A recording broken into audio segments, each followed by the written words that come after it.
Get some stuff out of the way. First thing we're going to do is pull this brace, then get the exhaust off, then some heat shield, then the drive shaft, and then we're getting close to actually touching the transmission.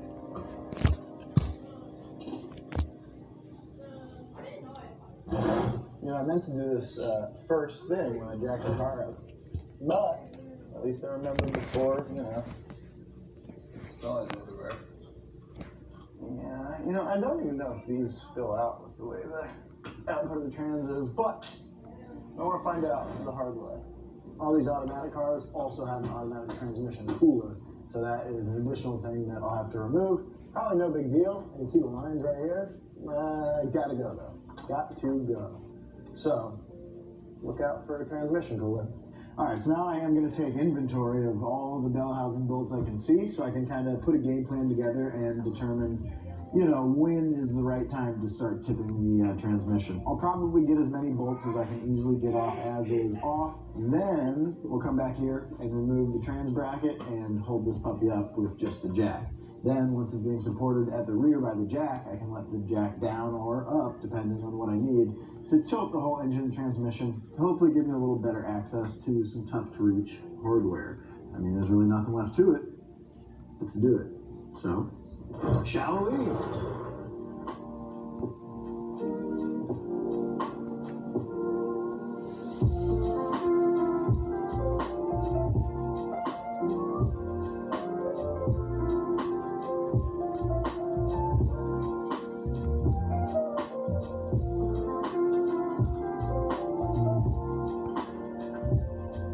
Okay, so now we've got all the bell housing bolts at least loose. I've got 2 left in just to keep the trans.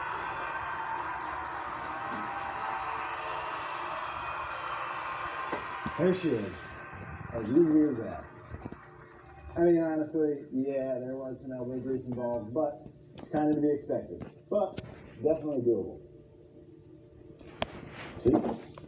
So now we've got a lot of stuff to put back in. The first thing we're going to install is the actual clutch pedal itself. I guess it's just a front. Does that make sense? Alright, so we got the old pedals out, ready to put the new ones in. So it's more than just bolting the pedals in, you got to run some lines. So one line, the soft line, will come up to our brake reservoir here and catch some brake fluid to come down to our clutch master cylinder. That's what this system operates on, brake fluid. So there's a little nipple hanging off the backside of our reservoir here that is not open. It needs to be cut so that fluid can flow through it. So I'm going to cut that, and then this line will come up to that reservoir. Then this hard line will go out and down to the transmission, to the slave cylinder, and that's what will operate our clutch. So we'll get those lines run, get these puppies bolted in, and then we're off to the races.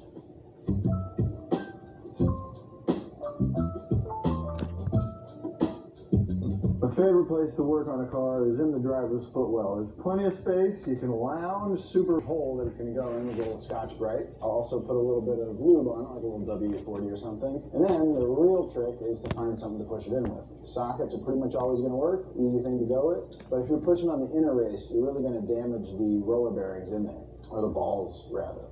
So you just want to make sure you're pushing on the outer race and everything will be fine. So, like that. So that's cleaned out. Spray a little lube. Tap it home. No big deal.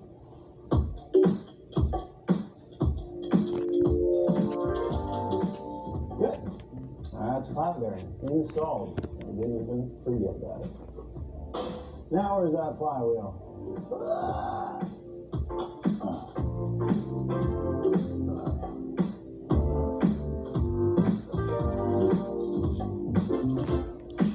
So I just put 2 bolts in and evenly tightened them down just to pull the flywheel all the way onto the crankshaft.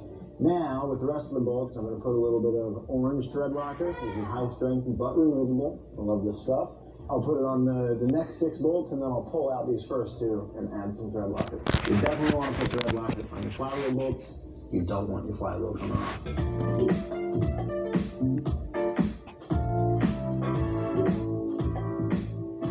So as you torque down these bolts, you're naturally just going to spin the engine, which makes it pretty hard to torque them down.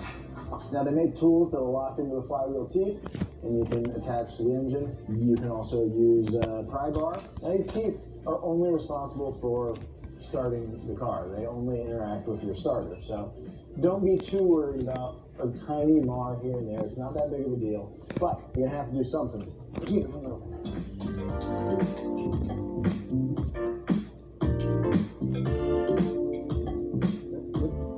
Okay, now that we've got our flywheel installed and torqued down, it's time to install the clutch disc and the pressure plate. But before we do that, we've got to make sure that we clean off the pressure plate's mating surface and the flywheel. Most of this kind of stuff is shipped with a light coating of oil to keep it from rusting, but you've got to make sure you get that off before you install it. Clutches don't like oil.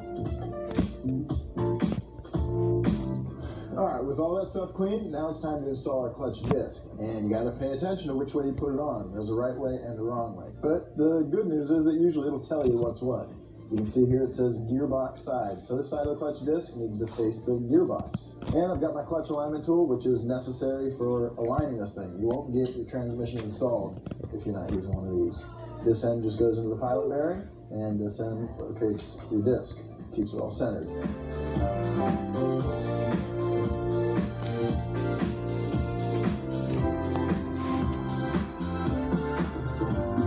The hardware started, now we're going to tighten it all down evenly to tighten our pressure plate in an even manner. Now we torque. You know what I'm talking about?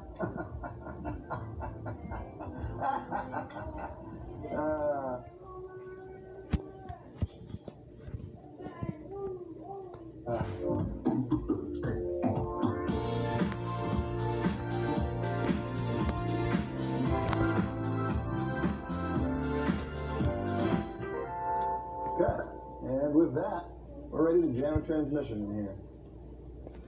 Let's go get it ready. We gotta prepare it just a bit. Donut is looking for new... Sorry, you guys, Donut is looking for new hosts. Do you love cars? Do you know how to work on cars? Do you have a potentially unhealthy desire to be the center of attention? Perfect! Then go here or click the link in the description below. We're looking for the funniest person in the pit crew, the most hilarious person in the shop. If this is you, submit to be a host. If this sounds like someone you know, encourage them to submit to be a host. Last time we did this, we met both Zach Joe and Jeremiah. Thank you guys so much for watching my audition. Hello, Donut Media. My name is Zach Joe. You could seriously be next. So go ahead and click that link or send it to a friend, and let's make videos about cars together. Goodbye. Alright, before we go jamming this new old transmission into the car, I want to do a couple things to ensure proper operation. So, we're just going to clean a few things up and put a little light coating of grease in some critical spots to keep things from squeaking or making any weird noises. And we're going to put a new throwout bearing in place. Just the things you need to do before you actually put a transmission in. Because if you put it in and your old throwout bearing was bad, boy, would you hate yourself. How do I know? Disengage, engage, disengage, engage. I'm also going to throw the new trans mounts on while we got it out of the car.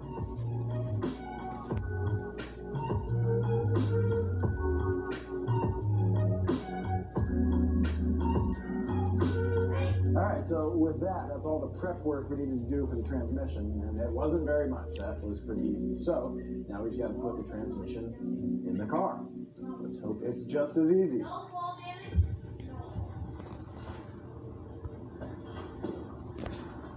That's one way to do it.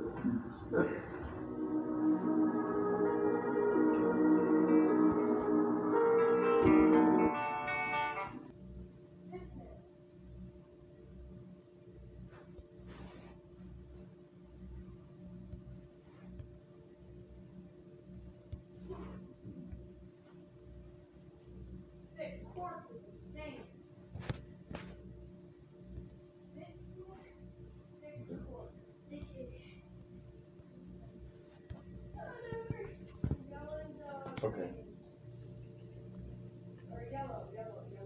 Yeah. No. Yeah. Okay. And okay. Let me talk to my bride so we could get a number in front of us. And okay, that is very good to know.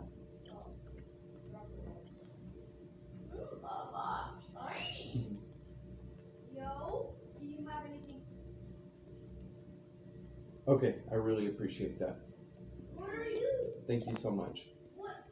You too, ma'am. Bye. Doing?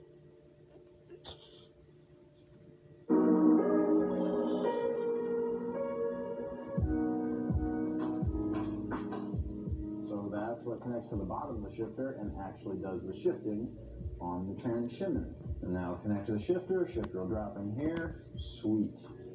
Now it's actually ready to go. Or so I say. Who knows?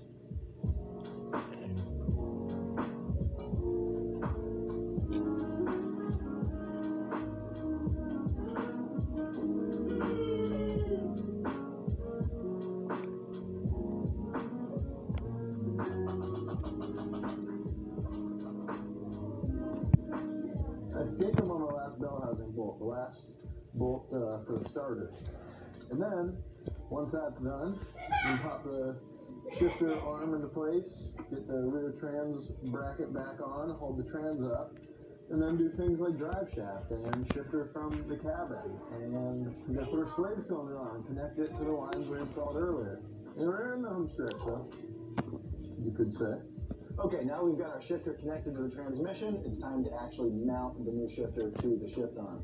So I just need to cinch this collar underneath the lip on this arm, and we're gonna do this.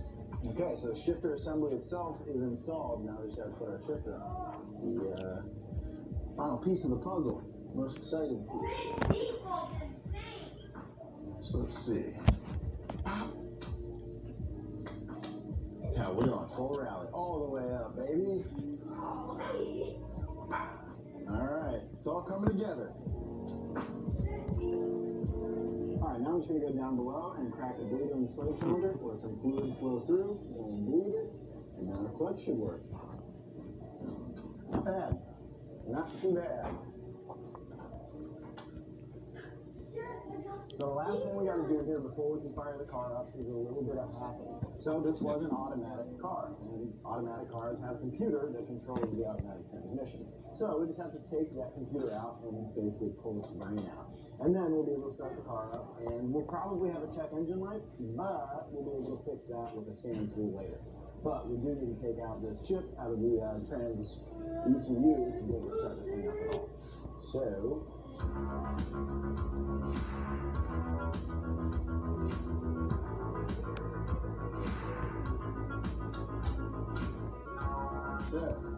obviously this is not the way to work on an ECU that you care about, but I don't care about this thing. I don't need it to do anything. In fact, that's why I'm trying to turn it off. And with that, the automatic transmission's brain is no more. So now we can actually put this back in the car, and everything should be fine. It won't know that it doesn't have an automatic transmission. Well, like I said, I think we will get a check engine light, but this would have stopped the car from starting, because there's a lot of stuff that should be there that isn't anymore, according to this. So, we'll put this back in the car for safekeeping. And now, it's time to fire this pig up. Neutral, okay, no clutch.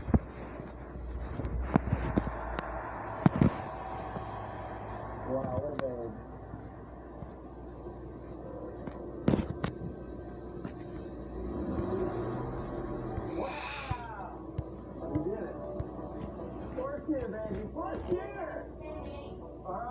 First, it seems like everything is working, so I'm ready to call this a win, and I think it's time to put things on the ground to go for a little test drive.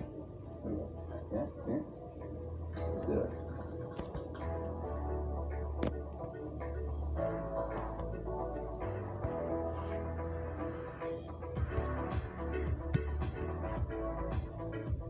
Feels like a manual car.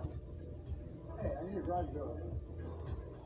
And they feel smooth out the gates. Just sitting in there, the transmission shifts really nicely, nice and smooth. We get a little extra noise because this is open. So that feels good. Clutch pedal feels nice. Seems to be doing its job. Yeah, shifts good. And you know, something that I'm really excited about that I haven't actually talked about yet is we're getting a little bit of almost a bump in power with this swap. You see, this car has, it had an automatic transmission, and this car with the automatic transmission came with a 391 dip. Now that's a pretty short ratio. It works great with the automatic, but with the manual transmission, it ends up being a pretty short ratio.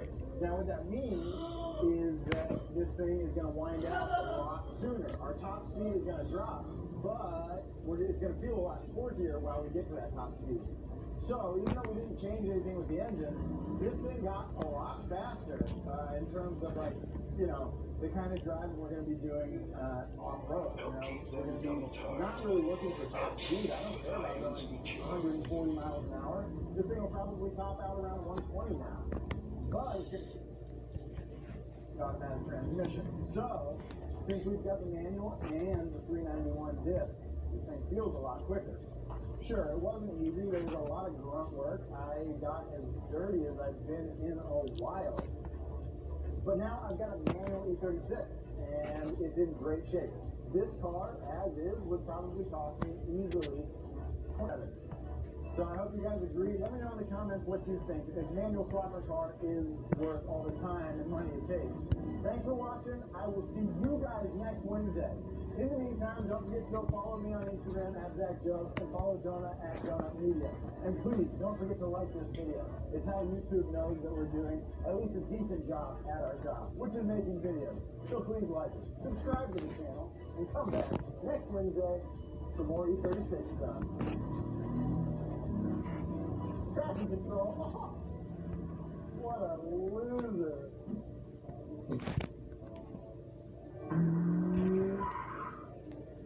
Have you ever dreamed of a world where cars and ideas create vision?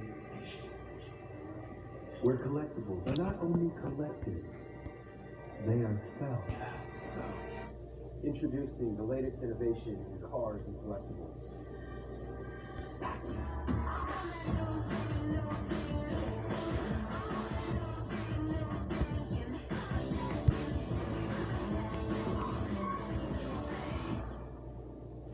Stocky is a first of its kind designer collectible, the ultimate gift for a car nerd, and an officially licensed Acura product. So it turns out that creating a collectible is not easy or cheap. It's been a very long process, but we're really stoked with how it turned out, and we hope that you guys are too. Just like everything with Jonah, the only way that this is successful is through you guys. I mean, you guys are the only reason we're anything at all. So we're launching this on Kickstarter. We wanted to make something the perfect size to display on your desk, next to your TV, in your dorm room, in the shop, wherever. We explored a ton of different deformations before finally landing on this, something that we think is the perfect mix of fun and stylized while still staying true to the original car. Speaking of the car, for Stocky 001, we knew that we had to go with one of the most iconic and legendary tuner cars of all time, the DC2 Integra Type R. We're launching this in a bunch of sick different colorways, everything from OEM finishes like Phoenix Yellow, authentic Honda Championship White, and Nighthawk Black Pearl, to crazy versions like Primer Gray, Glow in the Dark, Translucent. We're even gonna make a gold one, like actual gold from the ground.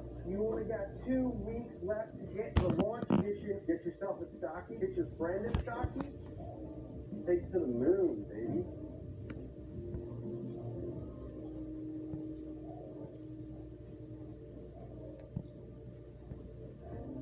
The stock suspension on our E36 took a beating in the desert a couple weeks ago.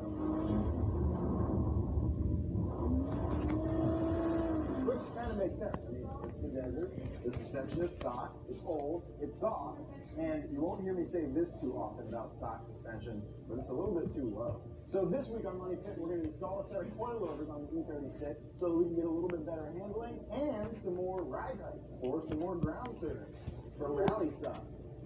Let's go, baby. So we just gotta disconnect the top from the chassis and the bottom from the suspension. And we'll also need to remove our sway bar end links because the new coilovers are gonna use a new type of end link. They'll connect in a different spot. That's no big deal. Just a little wrenching, baby.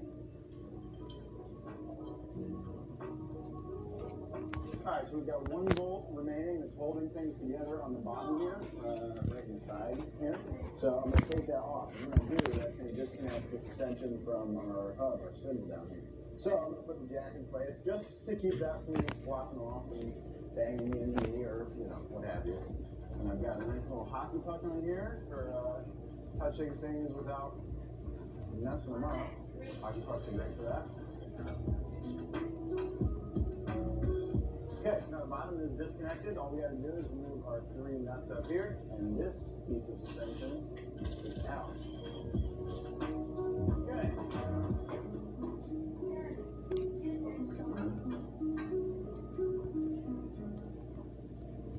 There we go. One old Wildcraft from Germany. Let's replace it with a BC from Florida.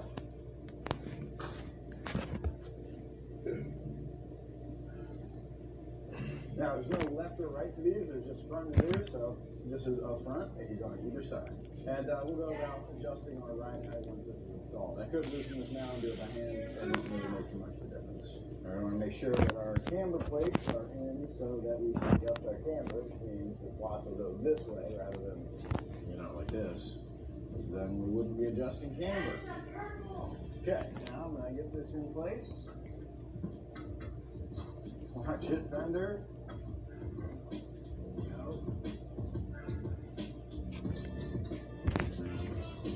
We'll bring up our hub to meet the coilover. The hub of our jack. Alright, so that's basically one corner done. The only thing I have left to do is put on my new sway bar end. But I gotta wait to do the other side because the sway bar is not the same right now. It's still connected to the driver's side. Anyway, if I tried to put this one in, I just wouldn't be able to. So once I get that side undone, sway bar wise, I can come back over here and pop this guy on. But I'm going to worry about the big part, which is getting this coilover in first. Me and my tools will meet you over there.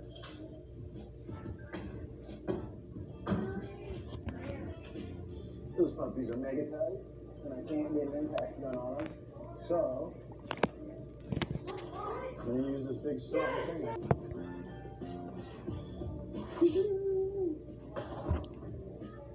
Okay.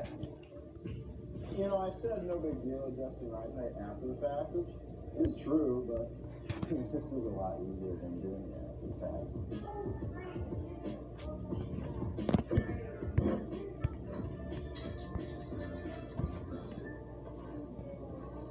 Alright, so we got the front coilovers technically in the car. They are installed. Now the only things that remain to be done with these fronts are to adjust ride height. But if I want to adjust ride height, I was going to do it, I can adjust all the ride heights.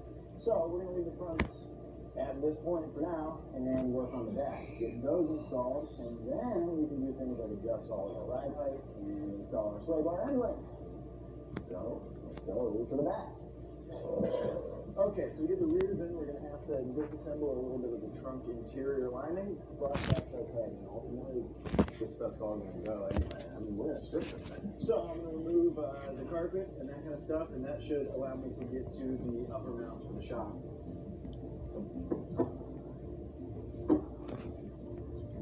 That's what I look like without a shirt on. Couple of cutlets. Come on, baby.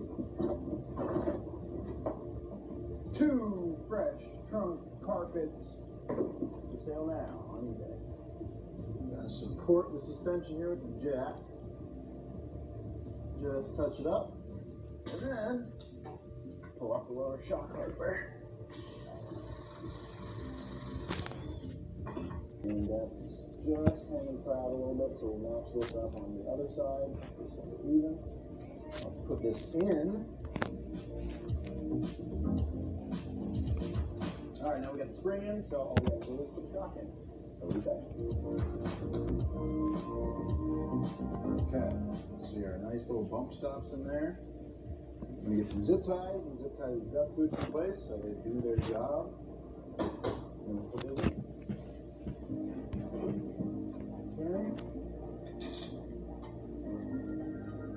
Okay, so now we're on there. I'll use the jack to bring this up through the holes in the top and put the nuts on up top with our reinforcement plates. Let's not forget those. Alright, now we got our suspension in place, and the last thing we have to do before we bolt it up is just sandwich on these reinforcement plates. The sheet metal that makes up the rear shock towers in the E36 is a known weak point, and it's not super uncommon to blow them out. These look really good right now. This car's in great shape, and the sheet metal is in perfect shape. I mean, it's a California car, but we are going to be beating the living daylights out of this thing. I was already feeling a little bit bad for the shock towers when we were in the desert. So these will just sandwich in place and help distribute the load delivered by the shocks to more of the shock tower rather than just the areas with the nuts on. So this should help keep us from blowing any holes in the back.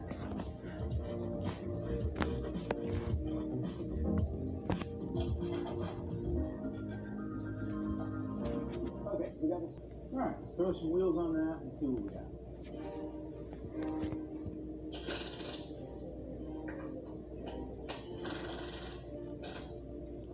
Well, this is promising. I think, you know, this will obviously compress a little bit, but that's about what we want there.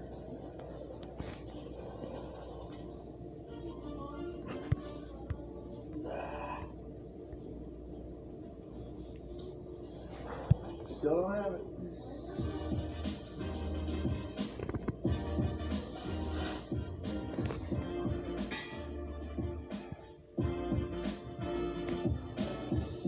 Not bad. We went from one finger in the back to a solid 3, even with 4 if we're trying. And then on the front, we went from about, I think, what we had, 2.5, 3. Now we've got a pretty easy whole hand. Let's see how much ground clearance we gained. 8.5, 8 3/4, and then we've got 7.5. I think that's about where we're going to stay for now. Obviously, we'll change this a little bit when we put on our other wheels and tires, but until we do that, I don't know exactly how I want this stuff to fit because it's fitting around wheels and tires. So we're going to leave it like this. I'm going to tighten down on my lock collars, all the adjustments, make sure everything's good and tight. We'll call this done. Now let's go drive this thing and see how it feels. Now these VCs are still going to be comfy, but I think they're going to be a little more performance oriented. Just driving off the curb there to see how it feels, you know, as you do. And it feels fine.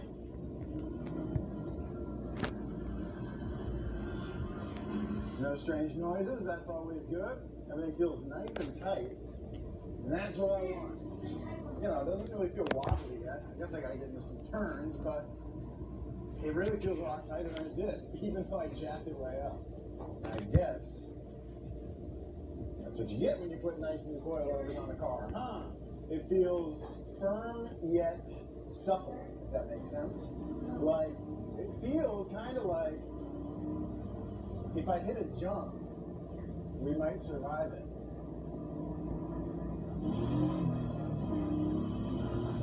Woohoo! But you feel so planted, so secure. It was really kind of, you know, super soft and just wallowy everywhere before. But now this thing is a taut performance machine. And I won't hear any differently. Oh, hell yeah, baby.